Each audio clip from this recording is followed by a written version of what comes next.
So getting back to your view of it being a functional translation, and a lot of people would refer to it, tight versus loose, and some people can be very critical of the loose translation. And it's a bit more complicated than that because there's functional and there's like conceptual, but they might say that apologists or believers are going more towards a loose translation because the tight translation doesn't hold up, and there's problems. There's anachronism. There's the King James Bible passages and errors. There's 19th century phraseology, and changes made to subsequent editions. So in order to still maintain belief in a divine and historical Book of Mormon, people have moved towards a loose translation theory to account for it, and it's almost gotten into this realm of like, you can't disprove it. Then they might say like, because if they try to find any say textual anachronism in it, like, oh, it talks about horses or it talks about goats, or wait, this is anachronism, or there's Malachi or Paul, which is like textually anachronistic, or Deutero Isaiah, which is probably one of the biggest criticisms leveled against, but under a sort of loose or functional translation, they might see it as that's a very convenient way to Mormonism with the Murph, where Latter-day Saint explores church history and the church's truth claims. Hello everyone, welcome back to my channel. So this is part 2 of my interview with Jonathon Edwards and James Lucas. In part 1, we discussed the Urim and Thummim versus the Seer stone in the translation of the Book of Mormon, and they laid forth their case why they believed that it was the Urim and Thummim which was used in the translation, and we discussed many of the counts as well. So go back and watch part 1 if you haven't. In part 2, we're going to be moving away from the mechanics of the translation, more towards the nature of the translation. And also I want to point out their hats, UT, which is Urim and Thummim, and it's shaped like the spectacles as well. Yeah, that's right. And then the back. Oh, look at the back. Oh, no Seer stone in the hat, no Sith. I feel left out. I wish I had a cool hat like that. We'll get you one. We'll try to get you one. So part 1, I think, was really good. I think we had a really good, quite a long but a thorough discussion talking about different sources. And I think we finished on that. I think you have an important voice, addressing a lot of the sources, and it needs to be taken into account in this discussion. At least we need to take into account the statements of Oliver Cowdery and of Joseph Smith. So the last portion of your book, and I really resonated with this, is your view on the nature of the translation.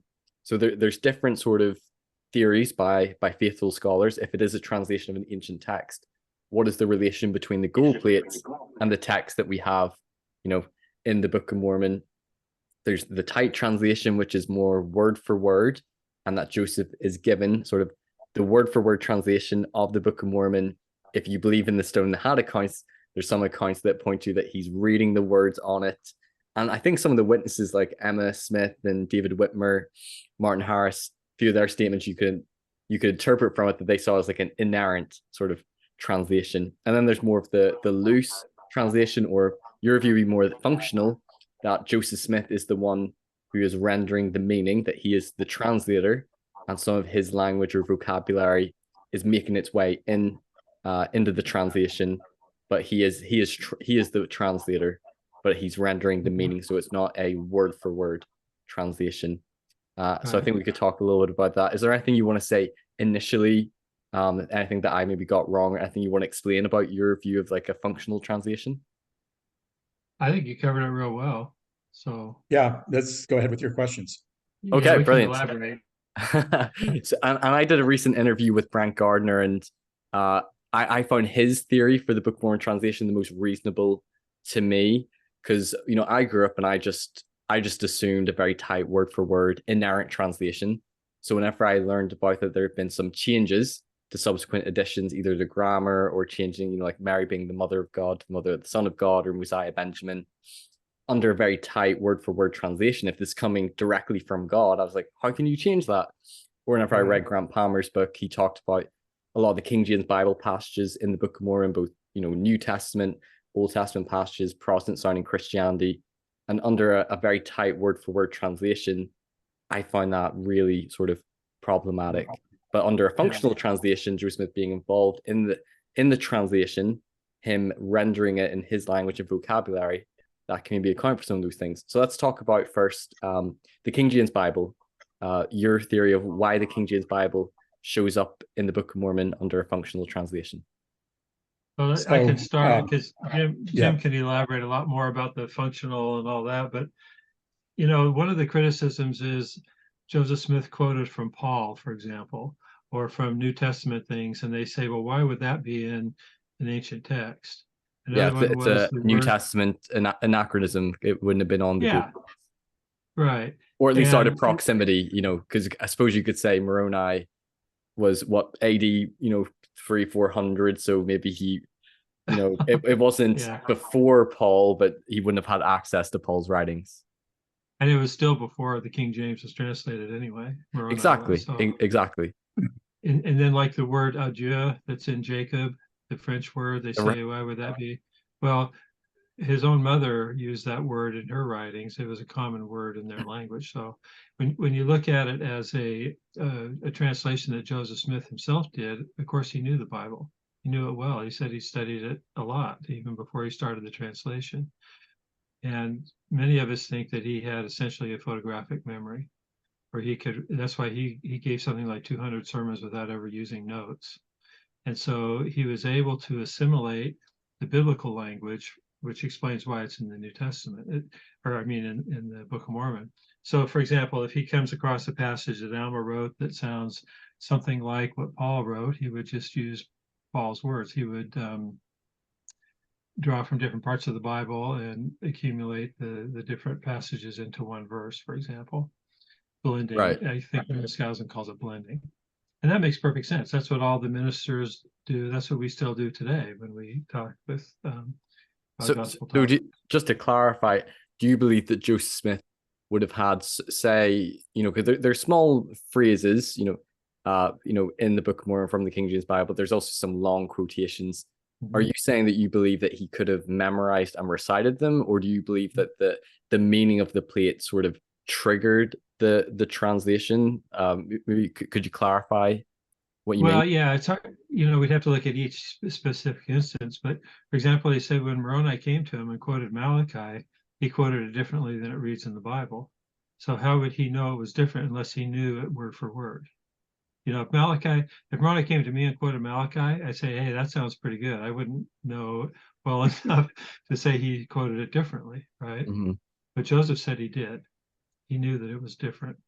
And so I think he had, he was obviously brilliant intellectually, but I think he had such a familiarity with the language of the scriptures that he was able to recognize differences, he was able to blend passages, and he was able to quote them at length.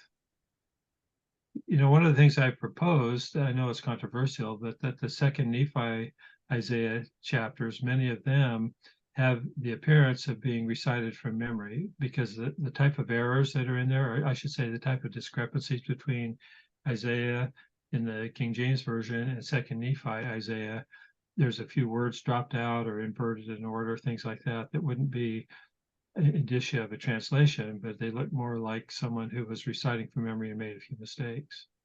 Right. So that's what I think he was doing. I think he was going through the plays, says Nephi is quoting from Isaiah.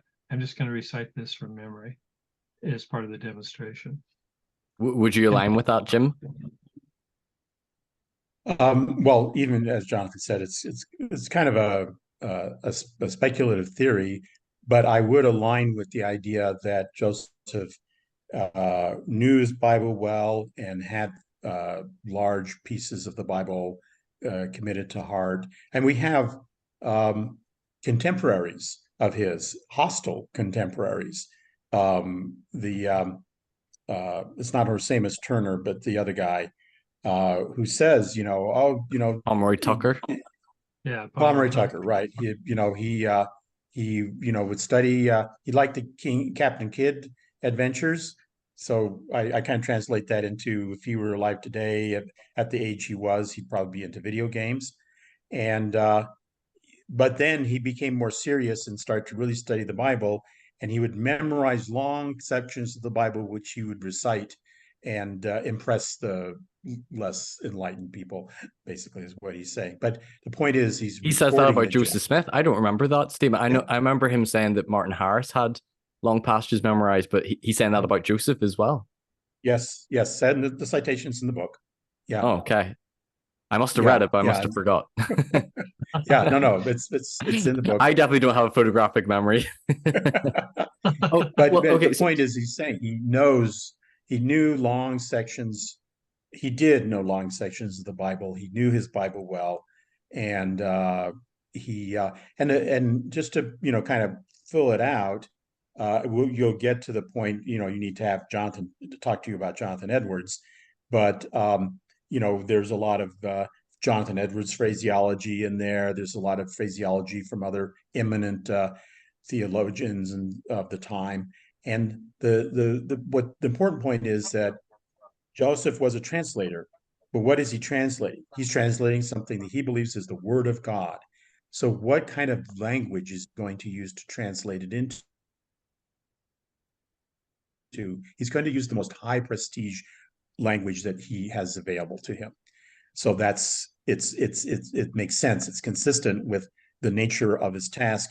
If he is a translator, that he would use the King James Bible and eminent preachers, language from eminent preachers and so forth, because that's in his environment.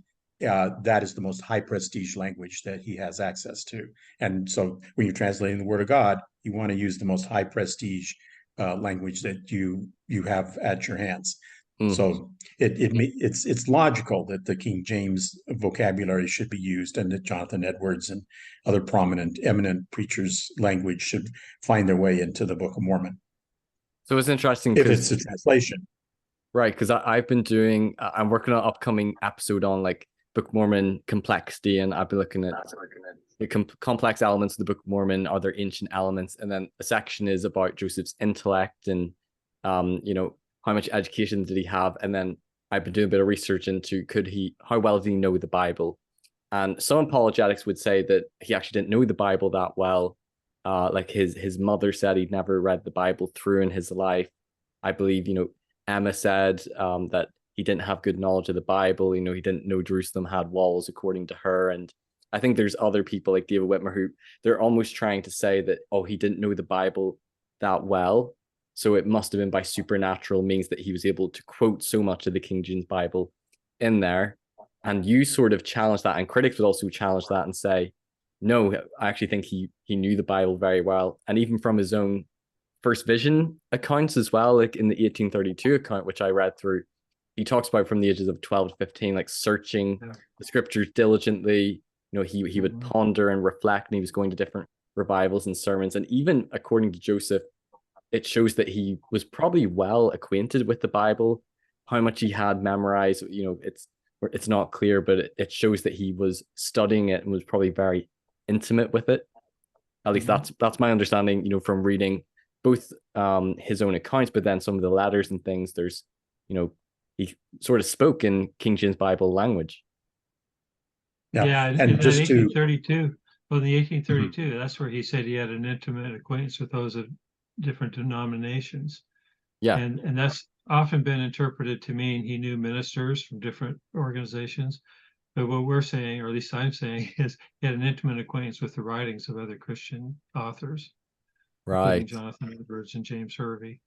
Okay, well, talk a little bit about that, because it's funny because critics might take that part of your book and be like, aha, this is the source, and he's taken from Jonathon Edwards.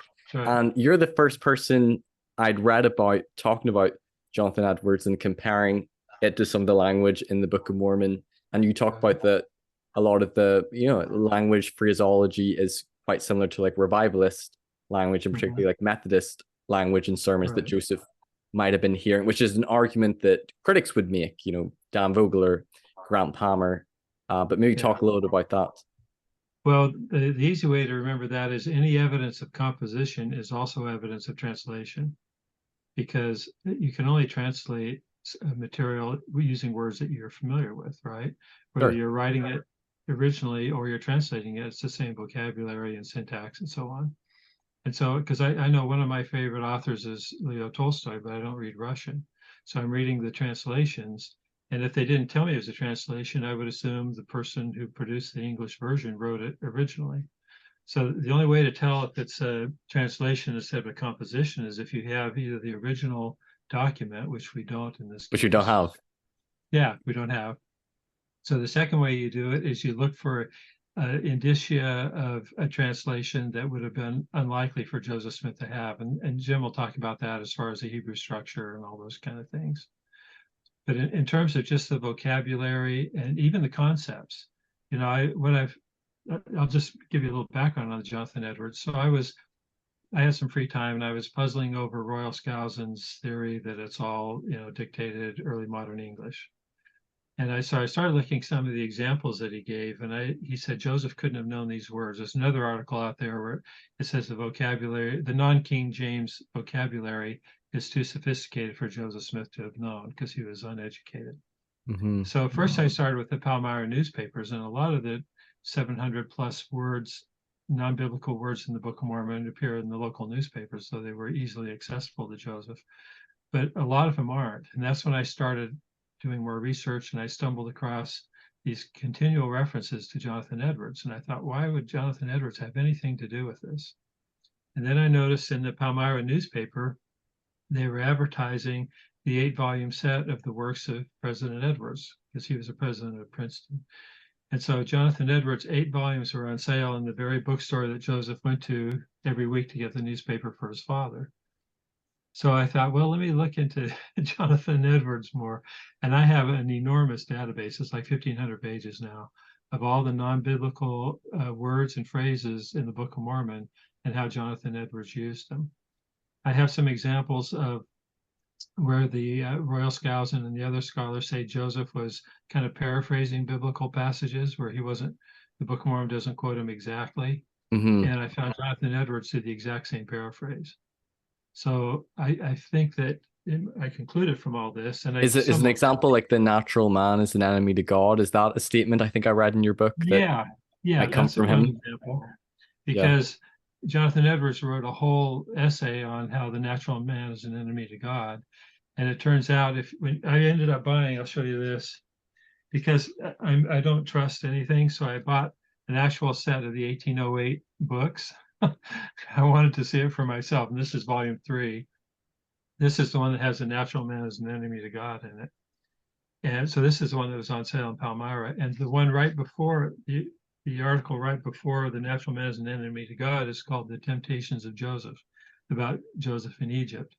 And when you look at that, that would be one that would appeal to Joseph Smith, obviously. He talked about Joseph in Egypt and so on.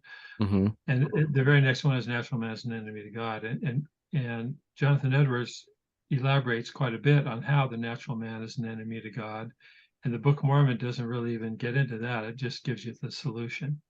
So you kind of have to read Jonathon Edwards and then read what King Benjamin said to get the complete picture. Edwards' solution for natural man is an enemy to God is not as effective or persuasive as the one that's in the Book of Mormon. So I look at it as understanding the influence of Jonathon Edwards expands the text and makes it far more meaningful. So another way to say it is that the natural man is an enemy to God is kind of a shorthand in there for the whole argument Jonathon Edwards made. And when you understand that argument, then the meaning in the Book of Mormon text is more profound and more useful, really. And you're right, that's just one example of many. Yeah. And it wasn't just the language either, it was the concepts, because Jonathon Edwards talked about how the church would become more perfected and more glorious and all these things that were going to happen, that it would start in the New England area and all these things that I can kind of see would seed Joseph Smith's mind for looking forward and anticipating that this.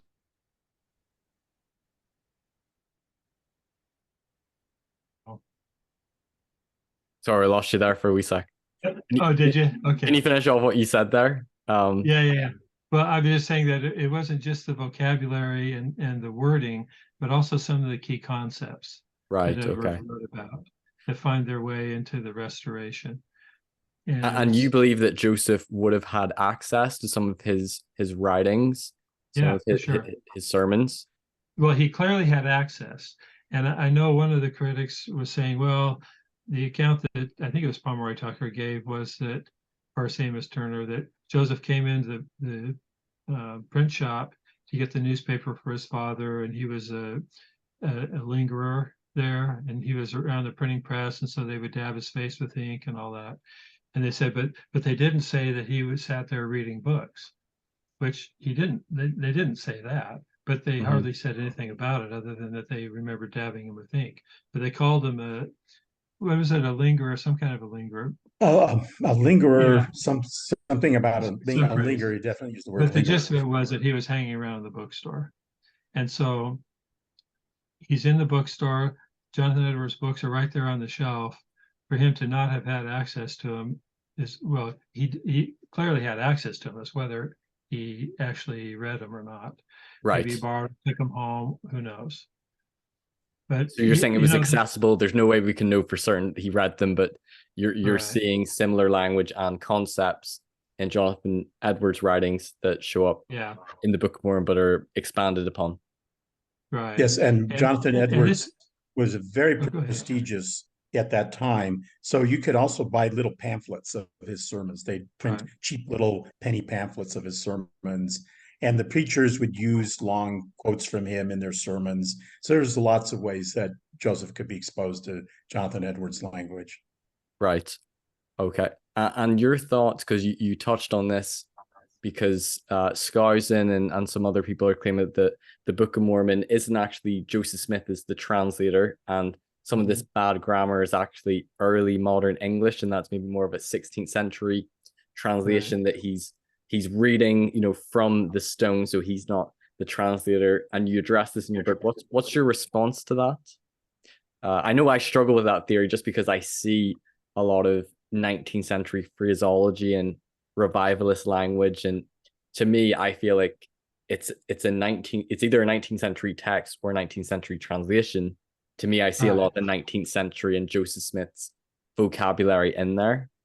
But what when I looked at Royal Skousen's and Stan Carmack's work, they're constantly comparing published work, but they don't have a long colloquial narrative or a verbatim account of someone just talking. And that's what the Book of Mormon is. And so it's really an apples and oranges comparison.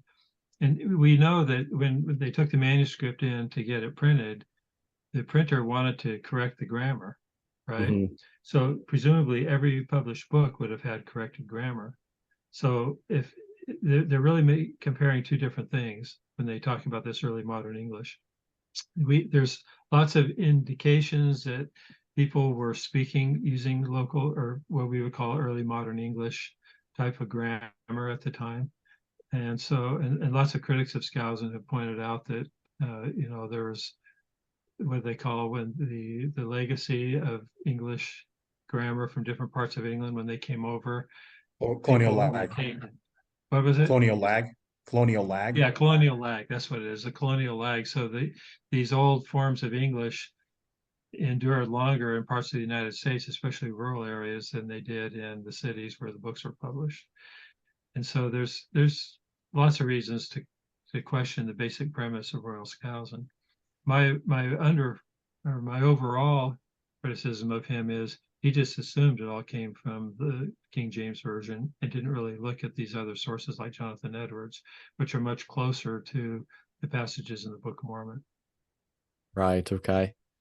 So you talk about in your book as well that Joseph Smith was probably a little bit better educated than what maybe some apologists or even a lot of people maybe in Joseph's time, some of his family members, even some critics, referred to him as he's, very ignorant, uneducated, the famous quote from Emma that he could neither write nor dictate a coherent letter, let alone a book like the Book of Mormon. And a lot of people were sort of saying that, like, he was this sort of ignorant farm boy who, didn't have above like a third grade education. How could he have produced, a long coherent narrative like the Book of Mormon, 588 pages in, around 2 months. I believe Joe Smith in his history says that he was, he could read and write and, basic handwriting and arithmetic or whatever. But you in your book talk about that you actually think not that he was like some scholar or theological genius, but that he was a bit better educated than what let me just mention it a little bit and then Jim will elaborate. But I wouldn't say he was a scholar, but this was part of his world. He was very fluent in the verbal discussions of religion. And so Right. he had read a lot. He obviously could read a lot. As you pointed out, he applied himself to the scriptures from a young age. And we know about his experience when in fact, I pointed out in the book that when he was asked about how the church originated, he said it started when he was at a young age, when he had his leg surgery, because he was laid up for 3 years with nothing to do other than to read. And, the whole Dartmouth connection and all that stuff that some of the critics bring up, to me, that's the Lord preparing Joseph Smith to be a translator. And so that's why I see him as being not formally educated in terms of school, but practically very well educated and conversant with the issues of the day in terms of theology, but especially the language of the Jonathon Edwards and the King James. Right. But the narrative of him being ignorant is obviously an apologetic. I mean, it wasn't just the Book of Mormon that he translated. He also gave these extensive sermons to people. He engaged with people. He was persuasive enough to attract followers. And so people always focus on the Book of Mormon being this big exception. But I think his uncle Jesse, Jim, I think it was, he said he got a letter from Joseph before he even finished the translation. It wasn't Jesse. It was like a the other J one, George Albert's father. Okay. John. But John. He was Uncle John. John. Okay. But he said it read like a prophet wrote it, this letter that Joseph wrote. And that's consistent with the letter he wrote to Oliver Cowdery at the same time and so on. Yeah, because I read that recently and I was like, okay, this is, the same time as the Book of Mormon was dictated. Right. And it's pretty, coherent and well written. Maybe the grammar's not perfect, but the grammar's not perfect in the Book of Mormon. But you're saying that he was probably more educated, not as dumb as that apologist or even some of his early followers were trying to make out. Yeah. And as well, it's important to recognize that writing is a different skill from speaking. And some people can be very eloquent when they speak, but they can't write with beans. It's just two different skills. And he was never good at writing. Right. But he always preferred speaking. Yeah. And I believe as well, who was it? Was it Paul Murray Tucker? Someone said that he participated in like a juvenile debate society, and that was Seamus Tucker. That one, okay. And was like considered a passable exhorter. So he had maybe some experience sort of exhorting or participating in debates and things. So that might have been a little bit of experience, shall we say? Right. Yeah, so this is another example of where we don't exclude evidence, like let's say the Dartmouth stuff. We look at all the evidence and try to make sense of it all together. And so those who persist with the narrative that Joseph Smith was too ignorant, so it had to be a miracle, the Lord had to give him the translation, can't account for the Dartmouth material, or they can't account for the Jonathon Edwards material in the text. And they can't explain why Joseph revised it later. And in fact, right on the 1840 edition of the Book of Mormon, it says carefully revised by the translator, So, I mean, none of that is consistent with this idea that it all appeared on a stone in the hat without him doing anything except praying about it. Right. It would seem strange if it's coming directly, from God or some supernatural translation on the stone, but it appears to reflect a lot of phraseology or things in the 19th century, or the King James Bible, which are saying he would have had access to, growing up in his environment. Now, a question I want to ask you is because a critic might actually really like everything that you're saying. They might say, hey, this supports our theory that this was done naturalistically. And is this distinguishable between a translation and could he have just done this himself, orally dictated this himself if he was fluent in the Bible, if he was attending, sermons in his day, Jonathon Edwards, if he was more educated than what everyone's saying, then why could this not just be his own creative oral dictation done naturally? Like, why even consider it to be a translation of an ancient text if you can point to all these sources and say, maybe he could have done this naturally himself? So we have a section in the book where we address that, and darn it, I thought I caught you out. And to just give you a little funny anecdote, Richard Bushman once, I was present when he was describing our work to another person, and he said, these guys just take everything and turn it on its head. And by that, he meant we turn both arguments on their head. We turn the apologetic argument that Joseph Smith was a dummy on its head, and we turn the critical argument that Joseph Smith could have come up with by himself on its head by giving an alternate explanation that he was a translator, and that's how all these elements come in. But even though he was bright and familiar with prestige language like the King James Bible and preaching of people like Jonathon Edwards, still there are many elements of the Book of Mormon that are beyond what his world would have allowed. These are things like Hebraic grammar structures, the voyage through the Arabian Peninsula. You did a piece on that, I think. How it correlates with the text of the Book of Mormon. Right. The complexity of the narrative, the fact that he's able to create, people have different views about where the geography is, but at least the geography is internally consistent. Long lists of names, the Book of Ether, he runs through 40 Jaredite kings in one order and then immediately goes through them in reverse order through the rest of the Book of Ether. And so a lot of, maybe traditional apologetic arguments would still apply, even though you have Joseph as a better educated. I think it's the key thing here is self-educated, a better self-educated person than people would like to make him out to be. There's still lots of stuff in the Book of Mormon that you couldn't explain coming from a person of his time period, even with a better learning than what Joseph has, or even with the learning that he had available to him. So things that seem beyond his natural ability. Yeah, because like the things which might align quite well between old world geography and the text of the Book of Mormon, or the complex features, or pushing back a little bit, because if you alluded to, Jonathan, that you think he could have had, did you say that earlier? You think he could have had a photographic memory or a really good memory? Then somebody might say that, like, well, that's how he was able to have a very internally consistent geography, this mental map in his head, or that's how he was able to remember the 40 Jaredite kings.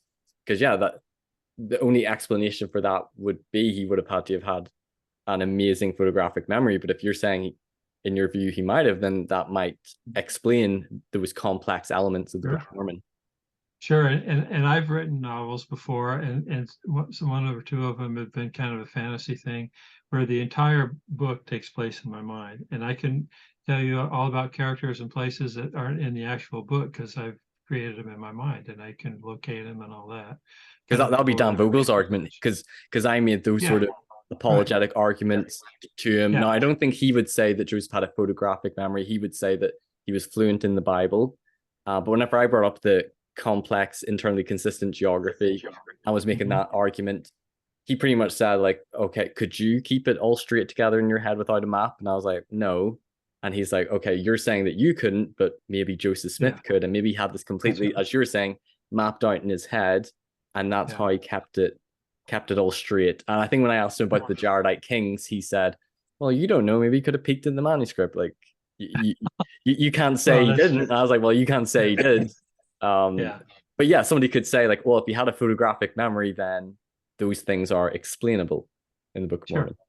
Yeah, totally. So working. Go ahead, Jen. Because he has a variety of interpretations, right?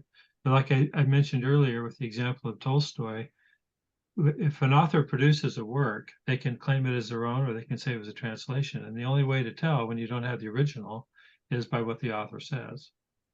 And so then, in this case, Joseph was very clear all along that he translated it from the beginning until the end of his life, So if you don't want to take his word for it and you want to look for extrinsic evidence, then you do look at other things like the Hebrew structures that Jim mentioned that That'd be Jack like Welch has chiasmus, for example. Yeah, Well, chiasmus. There's Chiasmus. the Although whole that's not the best example.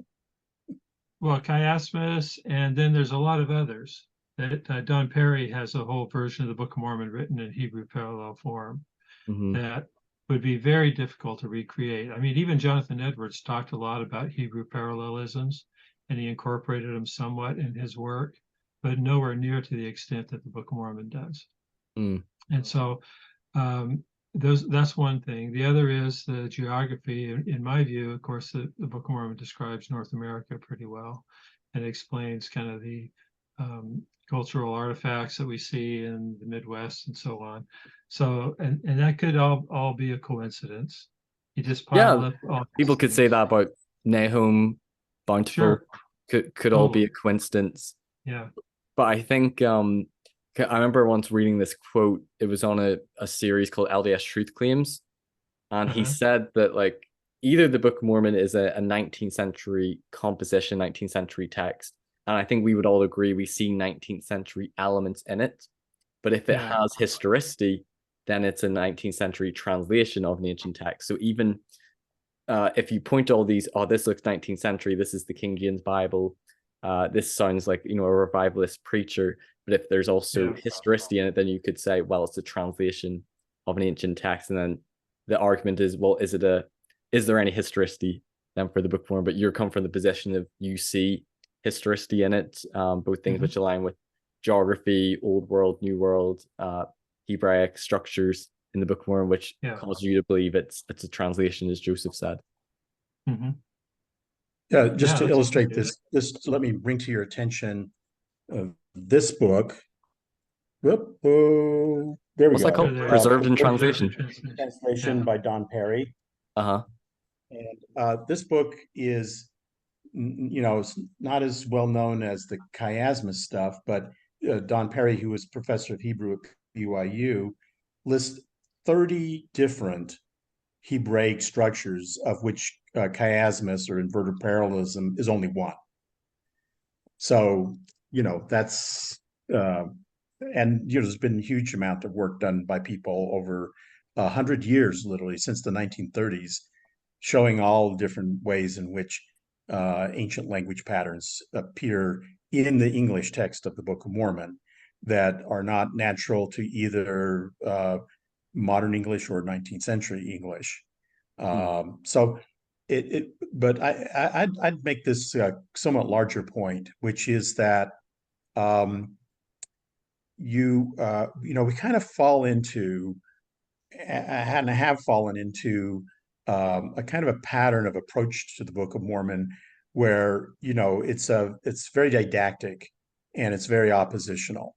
So in other words, the critics, like for example, you're just saying that Dan Vogel, he had a counter explanation, I'm sure, for everything you brought up. Oh yeah. And it's probably a counter explanation that is, coherent to him. And yet, apologists or defenders of the Book of Mormon would, present these examples as being, something that, Joseph Smith couldn't possibly. That's the way we reframe the issue. Sure. But I think this is an example of what we were talking about in the last session, where people, we're really arguing about our assumptions, theories, and inferences. In other words, take, for example, the 19th century language in the Book of Mormon, or the King James phraseology in the Book of Mormon. So a critic could say, okay, so we could all agree, oh no, this is really tracking Corinthians, right? This passage in Moroni or whatever. So you could say, the critic can say, oh, Joseph Smith must have known that, and that's where he got it from. The believer could say, the hardcore tight translation people could say, oh, no, that God had revealed that to Moroni in exactly the same way he had revealed it to Paul. So that's why the language is That's what I exactly the said as a same. missionary, because I had an investigator ask me, why does Moroni 7 read the exact same as Paul as 1 Corinthians 13. And I was just like, because God would reveal the exact same words to prophets in in Israel as in the Americas. Like, of course God speaks in King James Bible English. Like, do you not know that? And he was like, oh yeah, that makes sense. Okay. I wouldn't argue that now. But the point is, it's a logical argument to make. And then, people like us would say, well, it was, Joseph came across a piece of the text that was very similar or kind of had the same message in Nephite to what the way Paul put it. So he, being familiar with the Bible, said, oh, well, people are going to understand this better if I say it the way Paul said it in our King James Bible. And, it'll be more comfortable, more meaningful to people if I use the King James language, because it's saying the same thing, or saying, the same meaning as what I'm reading here in this Nephite this Nephite text. So, but the point is that so you can have the same piece of information, this language in Moroni tracks very closely with Corinthians, but you can come up with these different interpretations. Right. And in the end of the day, it's, people expend a huge amount of effort trying to nail down their interpretation as being the correct one to the common facts, when in the end of the day, people are convinced by other things. Those are not the factors that are going to sway somebody one way or the other for the most part. So what we can do instead is say, look, we agree that this language tracks Corinthians, but what does it mean? Well, A, B, or C. You feel A, this person, Elder Murphy, his view was that it was B, and Brother Murphy's view and Brother Lucas and Neville's view is that it's more like C. And then we can understand each other and move the discussion forward in a way that I think is in the end more fruitful than just trying to nail down a didactic argument that nobody can wiggle out of, because a smart person can wiggle out of any argument. And there can be different interpretations that can be drawn based on the same information. Like, critics and believers, scholars would both agree, yeah, the King James Bible is in the Book of Mormon, but what does that mean? Does that mean it's a 19th century text that Joseph composed? Does that mean it was a translation? So getting back to your view of it being a functional translation, and a lot of people would refer to it, tight versus loose, and some people can be very critical of the loose translation. And it's been more complicated than that, because there's functional and there's like conceptual, but they might say that apologists or believers are going more towards a loose translation because the tight translation doesn't hold up, and there's problems, there's anachronism, there's the King James Bible passages and errors, there's 19th century phraseology, and changes made to subsequent editions. So in order to still maintain belief in a divine and historical Book of Mormon, people have moved towards a loose translation theory to account for it. And it's almost gotten into this realm of like, you can't disprove it. Then they might say, like, because if they try to find any, say, textual anachronism in it, like, oh, it talks about horses, or it talks about goats, or wait, this is anachronism, or there's Malachi or Paul, which is like textually anachronistic, or Deutero Isaiah, which is probably one of the biggest criticisms leveled against, but under a sort of loose or functional translation, they might see it as that's a very convenient way to account for that, so to speak. It's like any problem they can raise with the text, you can just go, loose translation, Joseph's translator. What would be your response to that? Well, so let me say one thing, then Jim will follow up. So Joseph made it clear that the title page was a literal translation, right? So that tells us that he knew the difference between a literal translation and a non-literal translation. And so it's not a new narrative. This is what the narrative has been all along, that he translated it. Where we got kind of mixed up, I guess, is when this idea of the stone on the hat became dominant again. Even Brigham Young in the late 1800s said that if the Book of Mormon was retranslated today, it would read much differently, right? That's right. So it was never, this tight control was never part of the dialogue until basically Royal Skousen came along, maybe a few others before him, that said he had to have read it off the stone, therefore it was a tight translation. But prior to that, it was always kind of a loose translation approach. And that, I think, is what the evidence shows. So it's not a late apologetic response to the critics. It's what Joseph's own story was right from the beginning. And would you side with Brant Gardner? Because I thought he did a very thorough job. I'll let you, Jim, put in your comments that he believes when it came to names, that was probably more tight word for word, because you have evidence from the manuscript of Joseph spelling out, the names that had to be spelled out correctly. And I think the witnesses may have wrongly misinterpreted that was the whole text then was inerrant in that way. They maybe saw him doing that when it came to names and thought, oh, like they can't move on until everything's written down correctly, with the incorrect assumption about that. But maybe when it came to names, it was more tight control because the names were really important to the narrative.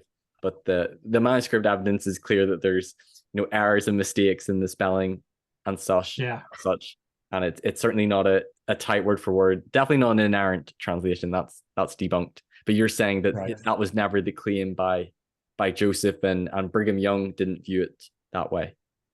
Well, this leads into the point I'm sure Jim's going to get to, but I'll just mention it, that when he said he translated the characters, we think that what he saw in the Urim and Thummim was more of a literal translation that didn't make sense in English. You had to rearrange it. Is that what you were going to talk about, Jim? Well, yes, I was going to get to that. But yeah, okay. Kind of like Google Translate, how it's not it's not always the best translation. Yeah. Right. So I just like to make the point for your point that the loose translation can be a just so story. It can be abused to basically explain away everything. But there's a flip side to this, which is that the critics also, they don't do this. They don't even acknowledge that there are Hebraic structures and so forth in the Book of Mormon. They just say it's all accidental. So everybody's what would you say to their response? Because critics that I've engaged with would say is that Hebraisms occurs in the King James Bible, and preachers might have spoken in chiasms as they were preaching, and that's maybe Joseph Smith just imitating the King James Bible, or preachers that he's hearing, and that accounts for Hebraisms or chiasmus in the text. Well, chiasmus is not a good example. What it is, it's the best name for it. It's not really chiasmus. That's a fancy schmancy term that doesn't really necessarily mean anything. It's inverted parallelism is the proper term for it. That's and like the ABCD CBA. Right. Yeah. So, and it's in every language. Famously, Dr. Seuss uses chiasmus, inverted parallelism. It's a device that is common in many languages. It's not in any way unique to Hebrew. So it's famous because Jack Welch, made his name having, with this discovery, and it's kind of like his great claim to fame, and he's very influential. So everybody talks about it all the time. But like I said, Don Perry, who actually is a Hebrew scholar, chiasmus is one of 30 different Hebrew grammatical structures that he finds in the text. So, I would, so it's kind of easy to knock down inverted parallelism because it is in fact common in many languages and not unique to Hebrew. But the critics, they don't engage with Professor Perry's, list of the other 29 Hebraisms.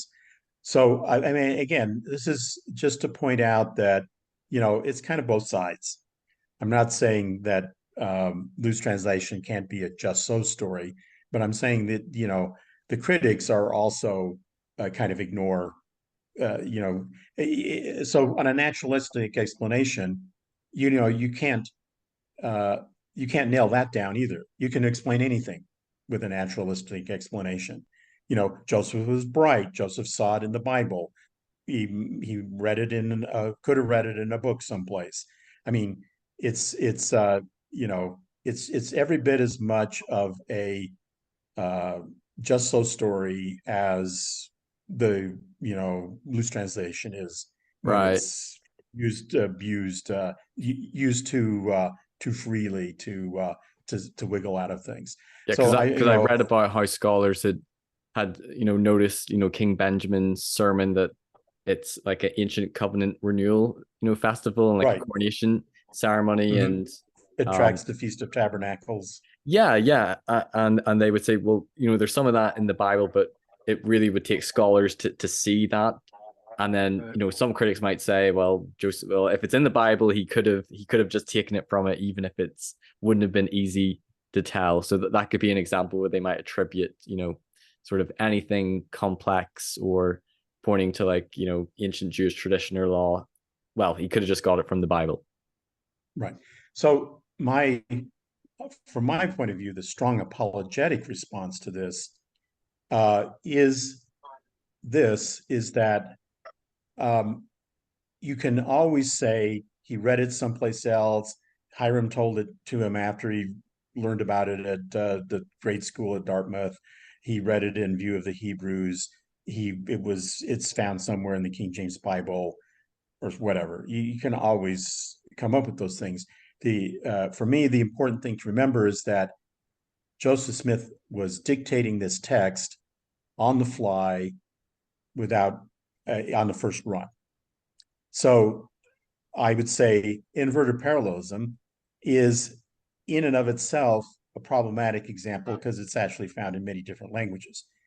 But it does go to this point, which is even though it's not unique to Hebrew in any way, it's still really hard to come up with a good chiasmus on the fly, which is how basically Joseph was doing it, just dictating it. For example, like Alma 36, because I remember I've made that point that it's very complex, whether or not it points to it being ancient or not. Certainly would be difficult unless he had it very much well memorized in his head, which possible. But if he's just dictating on the fly, that'll be very hard to make it be so eloquent and fit together so well.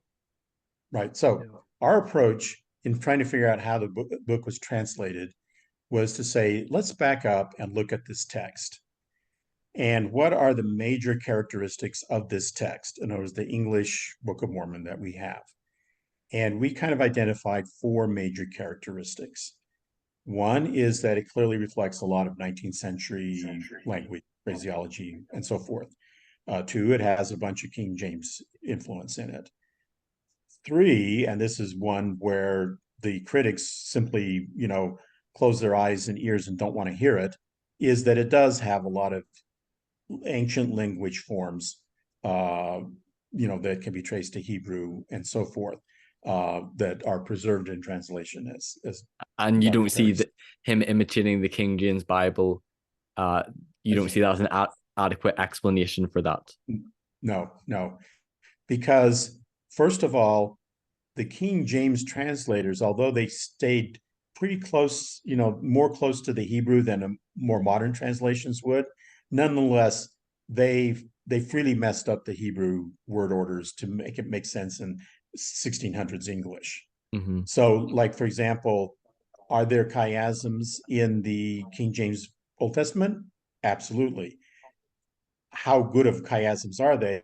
Not very good, not because the original Hebrew wasn't good, but because the King James translators switched them around so they'd be more coherent in 1600s English.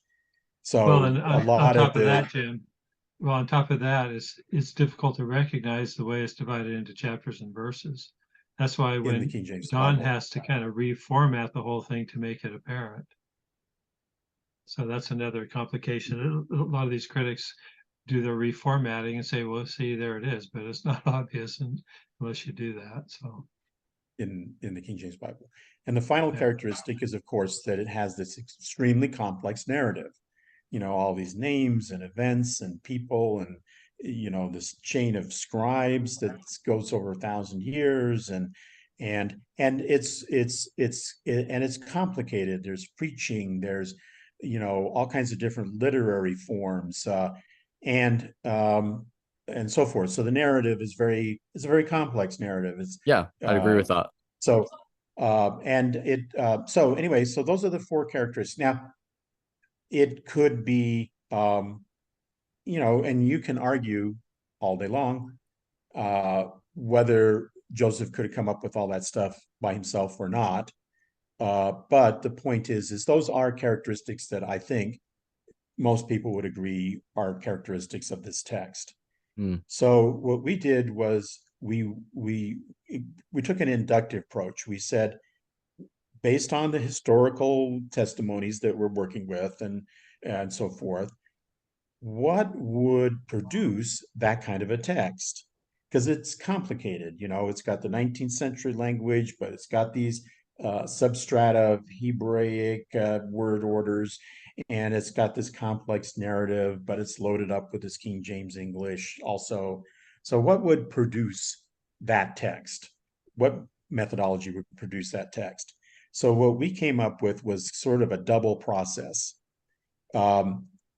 Everybody who was a witness or claimed to know something about how the translation happened, they all clearly had the understanding that Joseph was getting something in English. That seemed to be a universe, no matter who they were Stone the Hat people or Urim and Thummim oriented or whatever. Everybody had the understanding that, whether, not LDS like Truman Co. or whatever, they all seemed to understand that Joseph was getting something in English. Yet we know from the final manuscript and all the screw ups in it and so forth that it's not something that we could regard as inerrant, and the fact that Joseph changed it a whole bunch. So so how do you put those two together? Our theory that we came up with is that the Urim and Thummim gave Joseph what translation scholars would call a formal equivalent translation. And there was something that kind of tracked pretty close to the grammar and the structure, the vocabulary that would have of the original Nephite, but in English. So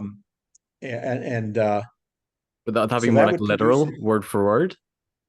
Maybe not literal, because literal doesn't make any sense at all. David Whitmer, for example, his version of the translation, and what we think of David Whitmer as a witness of the translation process. He wasn't there, and he didn't, he was not actually a witness, so it's all speculation on his part. But nonetheless, his version is that it was word for word. But any translation word for word makes no sense. I mean, even in closely related language like English and Spanish, or Spanish and French, you can't translate word for word and have it make any sense. And that's even in closely related languages. Languages as different as English and Reformed Egyptian, Nephite, whatever, would be hugely different. So word for word translation just makes no sense at all. And so this is why we kind of discount all of what David Whitmer says about the translation process, because he said it was word for word. But you can get a close translation that's literal. It's awkward. What it is, it's awkward in English when you do that. But it has advantages. The advantages are that, one, gives you a sense that you're of the voice of the original author, to kind of hear how they phrased it. And it also would carry forward a lot of ancient language structures. So it might be a little awkward, but it would give you a sense for how the ancients would speak. So, it'd be like kind of listening to Nephi if he kind of were semi-fluent in English. How folks who are familiar with a second language, but when they speak in their second language, they kind of still use the vocabulary, the grammar order of their native language. So you can kind of make out what they're saying. You can understand what they're saying, but it's clearly not the way that a native speaker would phrase something. So you'd get something like that, but you'd have a sense for how the original author was talking and the voice of the original author by getting that. So we believe that's what the Urim and Thummim gave to Joseph. Then Joseph, as the translator, had to transfer it into coherent 1820s English. And that's how the translation, so that's what in Doctrine and Covenants 9:8, when it says you have to study it out in your mind and then you seek inspiration as to whether that was a good translation. Right. That's what Joseph was studying out in his mind. He was then trying to turn this formalistic, kind of sort of semi-literalistic text he was getting from the Urim and Thummim, which would give him a real sense of what the Nephite was like. And then he had to rephrase it, figure out, study out his mind, how to rephrase it into some kind of coherent 1820s English, which he would do like any translator using the 1820s vocabulary that he was familiar with, which, and as I mentioned earlier, of course, because this was the word of God, he would use the most high prestige kind of language that he had access to. So it'd be heavy with the King James phraseology and phraseology from eminent preachers like Jonathon Edwards and so forth. But it would be his English. So we feel that that accounts for the text that we have. It accounts for why it has 19th century sounding English. It accounts for why it has the substrata of ancient language, odd ancient language structures and phrasing in it. It accounts for why he uses the King James, it's so King Jamesy sounding. And it accounts since it was a translation from a source text that already had all the complex narrative worked out in it, since he was being a translator rather than an author, it would explain how he was able to spit out rapidly this complex narrative because he wasn't making it up in his head. He was just tracking along however, Nephi or Mormon or Moroni had written it out. So he didn't have to, figure out, he didn't have to remember the order of the, 42 Jaredite kings. Moroni had already done that for him. And he was just pulling it off of what he was seeing on the Urim and Thummim. So that's our model for how the translation and it worked. And we feel that, again, it's consistent with the sources. It's by no means absolutely this was it. There's no other possible explanation admissible. But it's consistent with the sources, and we believe it explains the English text of the Book of Mormon that we have, and that you can basically understand then everything about the English text of the Book of Mormon, all these oddball features, if Joseph was using that kind of a translation method.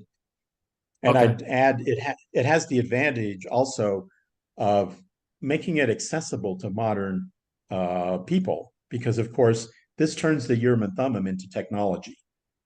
It becomes a translation technology device. It's got two screens. You scan it over your thing. You get your translation. Almost the same way.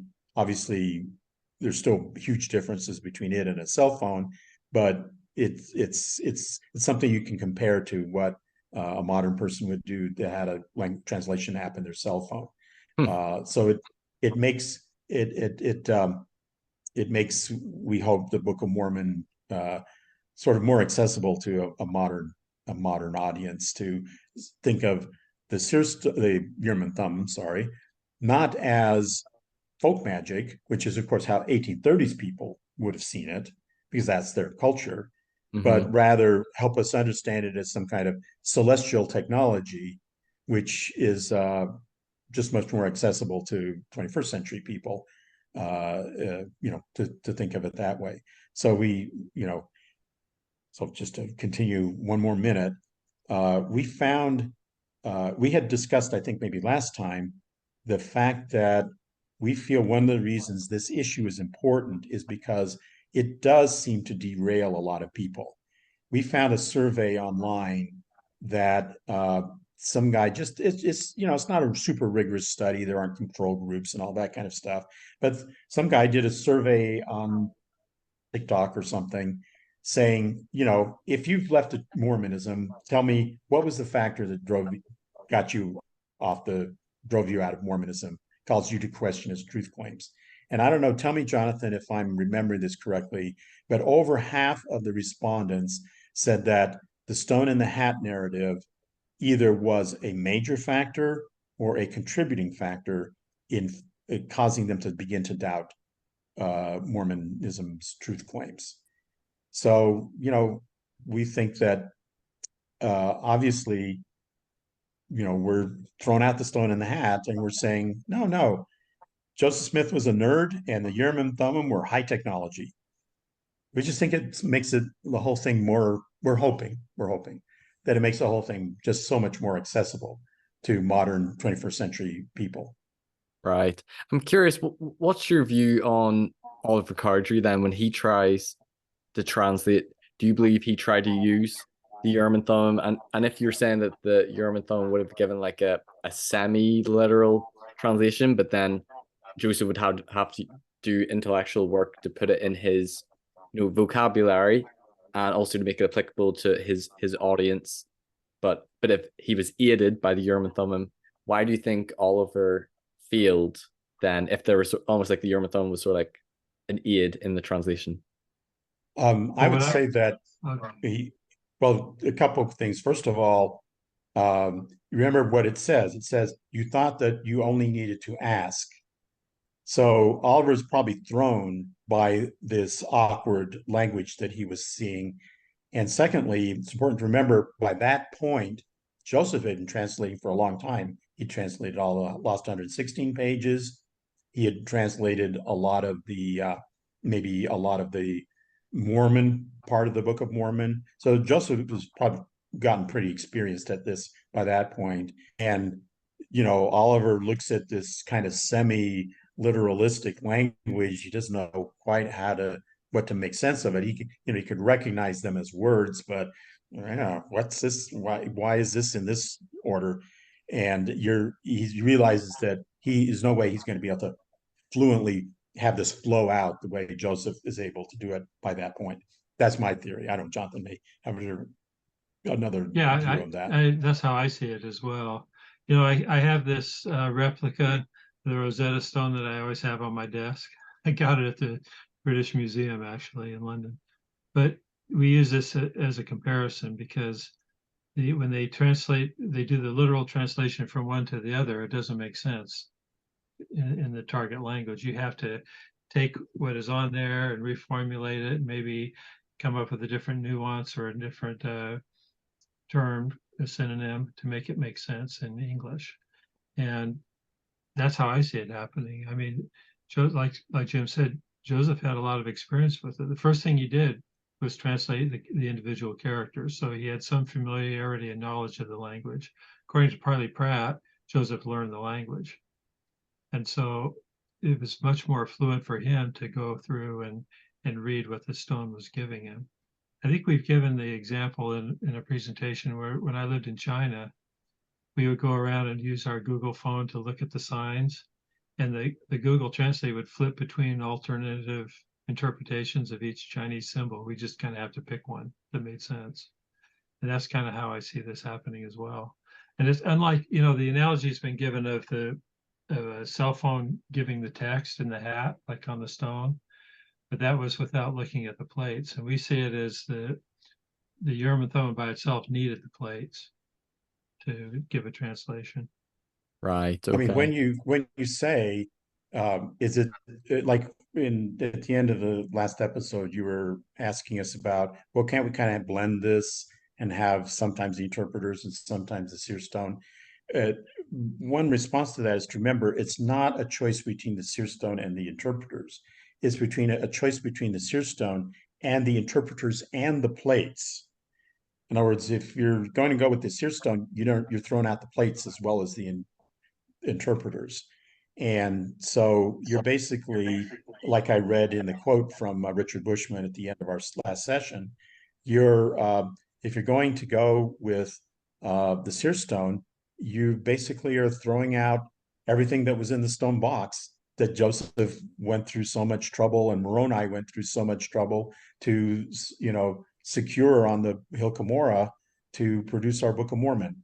And, how does that make any sense that, for, thousands of years, if you count the Jaredites, these records were laboriously created and preserved, and then Joseph goes through all this whole process to get the plates and preserve them, and he's at risk for his life, his family is at risk because he's got these plates, and God created these interpreters from the time of the Jaredites, the brother of Jared, and preserved them thousands of years so that they could come to Joseph to be available to him to use in the translation. All that is meaningless. All that part of the narrative is meaningless if you are going to just go with the seer stone. And then you have to ask, what like in the quote we read you from Richard Bushman, what was the point of all the? I think John Flynn and Jeremy Runnels would agree with what you're saying there. Just going to say, seer stone in the hat. That's yeah. And I had one thought as well when you're talking about the functional translation, and did Joseph claim or believe it was literal word for word? I believe in the Doctrine and Covenants, was it Malachi he was translating, or it was something he was translating, but he said something along the lines of like, I could have rendered like a better or a plainer translation, but this is sort of sufficient. Perhaps that could also reflect his view of translation, that it's never a perfect word for word rendering. That was John, and along those lines too. It was Malachi. He's right. Oh, it was Malachi. That's in section 128. I'm right. But the other one that's interesting is several times in the Book of Mormon it says, or in other words. Yes, I've noticed that. Yeah, and people say, well, Mormon must have written it wrong the first time and they couldn't erase it on the plates. Well, to me, those are indicia of translation, where Joseph translated one way and he said, well, maybe that's not exactly, or in other words, this. And so to me, that's translation right there. And that same phrasing, of course, Jonathon Edwards used that a lot too when he was translating things. He would, because Edwards was fluent in Greek and Latin and Hebrew, and he would translate a passage and say, or in other words, this. Very similar. Because critics might think that's Joseph correcting himself, orally dictating, but you're saying he could easily have done that as a translator as well. Yeah. And it's because he's trying to get the right connotation of whatever the original was. And maybe there's two different ways to interpret it. So he says, well, it could be this, or in other words, this, and let the reader decide which is correct. In some cases, it's obviously a correction, but in other ways, in other instances, it's just two different ways of saying something. Okay. Which is common in translation. I mean, any language you can come up, say things in a different way, the same thing essentially in different ways. I mean, there's a reason there's 100 different translations of the Bible into English. I was just thinking that there. That's a good point. Is there any final things you want to say about your view of the translation? Anything that we didn't cover you want to say? Well, the only thing I would say is it'd be nice to have a modern translation. Yeah, that would be nice. Yeah. Brigham Young said it would read differently in the late 1800s. It would probably read a lot differently today too. And I know there are people who have gone through and tried to make a more modern, kind of a new international version of the Book of Mormon. But here's a little anecdote. When I was in Korea one time, I was in the elevator with a Korean guy and an American guy. And as we started talking, it turned out that the American guy was from Salt Lake and the Korean guy was retranslating the Book of Mormon in Korean, from English into Korean. And I thought that was interesting. Well, then we got on the bus and I ended up sitting next to this translator all the way to the airport. And he showed me his translator's copy of the Book of Mormon, which was a numbered copy he'd signed for. He couldn't loan it to me, but he let me look through it. And it was about, as I recall, about half of it was text and half of it was explanation of the terminology, the English terminology. It kind of like a thesaurus, I guess. And it was fascinating to read how the translators are taught to interpret the English and the various alternatives that they're given and so on, because it's a very difficult thing. And what had happened is in Korea, the original translation had been very colloquial, very easy. And the church felt like it wasn't dignified enough, kind of like what Jim was saying about dignified language. So they asked this guy to elevate the language a little bit. And I've talked to missionaries who have been to Korea, and they say most of the old-time Koreans much prefer the first translation because the second is more complicated. Right, it's But easier that's to just, read. yeah. So it's, and I know in French, they've had several translations. Many languages have had different translations, but it just shows the difficulty of trying to render a text from one language to another. There's so many possibilities to do it. And I think Joseph Smith was obviously inspired to do it. I think it was a difficult task for him to do, but that all tells me that the Lord had prepared him from that early age to accomplish this task. It wasn't just a blank slate that the Lord wrote on. And as soon as you get that idea in your mind, all these narratives make perfect sense. All the so-called anachronisms in the Book of Mormon and all that stuff. And so I find this an enthusiastic, exciting approach to return back to what Joseph and Oliver said all along and see how the narrative they gave us is consistent with the extrinsic evidence as well as the internal evidence in the book. So that's why I think it's important for people to know about all this. And Awesome. I would add to that, my perspective is that I think that when you step back and realize that, take the example I used before of different ways of interpreting the fact that parts of Moroni reads a lot like Corinthians, I think it's helpful to move away from this gotcha game, where both critics and apologists are trying to come up with the one precise fact that it's just absolutely nails the case. Smoking gun. Prove or disprove. That's right. And I think that detracts from the Book of Mormon's strongest argument, which is just the overall message of the Book of Mormon. I find in the Book of Mormon a tremendously sophisticated argument about all the major issues of our times. We consider Joseph Smith to be a really genius, but I think Mormon Son of Mormon was a great genius too. He was one of the greatest Christian writers of all time. And I think that, if we can move away a little bit from this, I got a specific little smoking gun gotcha that I can throw at you, either to prove or disprove the Book of Mormon, and instead move back and say, what is this text saying to us? And what are these people, how are these people talking to us? And what is the message that they're sending to us? Which, obviously, yes, it's about Jesus Christ, and that's very important. But yeah, I think it goes way beyond that. So I think that, hopefully this perspective where we kind of can now, it becomes plausible in a 21st century context, we can now move on to appreciating the text as is, or what the broader text is arguing, which I find to be a very profound and moving message. So anyway, that's my little.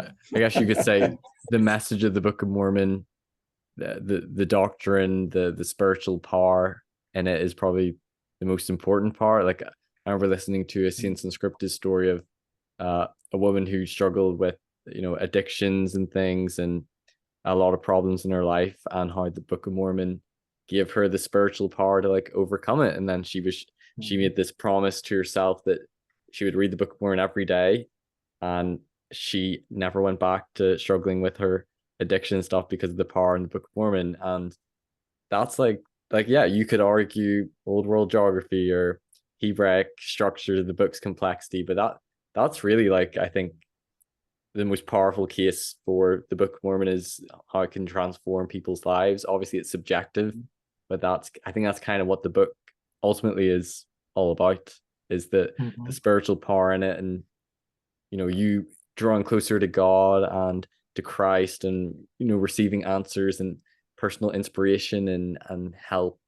That's kind of I think the most important message of the book. For sure. Yeah. And one other element of it from the Jonathon Edwards is the Book of Mormon really is the fulfillment of Christian aspirations for centuries. And Edwards talked about how he looked forward to the day when the church would be strong and prosperous and all these things, which is what the restoration is. And it's unfortunately, the Book of Mormon has a long time been used as a tool to kind of fight Christians and Bible bash and all that, which it never should have been. It should have just been to show them, look, God is finally implementing the restoration you guys have been looking forward to all this time. And so that's an ancillary part of our message too to Christians generally. Try to unite them in a bit. Yeah, it's part of their heritage, basically. Right. Yeah, I see it more as a Christian book. And I think Stephen Pinecker as well, who's our evangelical friend, is quite a fan of the Book of Mormon and sees it very much as a Christian text as well, that Christians should try to embrace, whether or not you accept Joseph Smith or historicity. It's an important thing for them to examine as well. Yeah, what is it that Stephen says? He says, the Book of Mormon from beginning to end witnesses that Jesus is Christ, and the devil ain't going to produce a book that from beginning to end witnesses that Jesus is Christ. Yeah, that seems like it would go against his agenda. Well, guys, Jonathon, Jim, this has been, really good discussion. I've loved my time with you to talk about your view of the translation. Part 1, talking about Urim and Thummim versus Seer stone. Part 2, sort of the nature of the translation being more functional, and you giving your views and your responses. Thanks so much for coming on and for your time. I'll give one last promotion for your book. By means of the Urim and Thummim. Everyone go buy the book. I'll put a link in the description.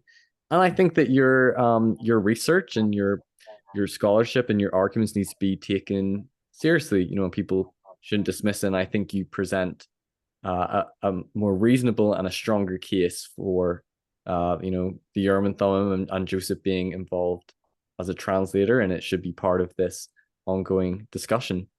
Great. Cool. Thank you. Yeah, I've loved this interview. Listeners who are watching, if you've enjoyed this, like, share, and subscribe to my channel, Mormonism with Murph. I'm hoping to keep doing more interviews with different scholars and historians.